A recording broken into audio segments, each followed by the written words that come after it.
انت عايش حياة غيرك وناسي ان حكايتك انت هي اللي بتتحرق. بص يا صاحبي، انت عارف انك بقيت مدمن؟ لا، مش مخدرات، انت مدمن عيشة غيرك. بتقضي 6 ساعات في اليوم بتتفرج على واحد بيعمل فورمة، وواحدة بتطبخ، وواحد مسافر الساحل، وبتحس بلذة وهمية وكأنك انت اللي عملت كل ده. مخك بيشتغلك وبيديك دوبامين ببلاش وانت لابس البيجامة ومرمي على الكنبة، في حين ان واقعك بيصفر ومكانك سر.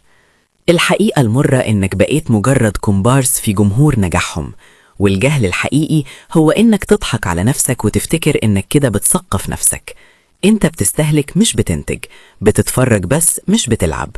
انت بقيت عامل زي اللي قاعد قدام ماتش كورة وفاكر انه كده حرق سعرات. العمر بيجري، والناس اللي بتتفرج عليهم دول بيكسبوا من وقتك اللي انت بترميه في الزبالة. هم بيعيشوا الحقيقة وانت بتعيش الشاشة. النجاة بتبدأ لما تقرر تكون بطل مش مشاهد. الخطوة اللي تنجيك بجد هي انك تقفل الفرجة وتبدأ الحركة.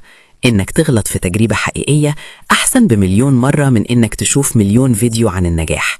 ابدأ اكتب قصتك انت، اعرق انت، اتعب انت. خلي الناس هي اللي تتفرج عليك مش العكس. استرد عقلك اللي اتسحل جوه شاشة الموبايل. الحياة بتتعاش بالرجلين مش بالعينين. لو الفيديو ده طلع لك وانت عمال تعمل سكرول بقالك ساعة، اعتبره إشارة. اقفل الموبايل فورا وقوم اعمل أي حاجة لنفسك. تفتكر لو الموبايلات اختفت بكرة هيفضل ايه من يومك؟ لو الكلام لمس قلبك ما تنساش اللايك والشير ودعوة حلوة تفرحني.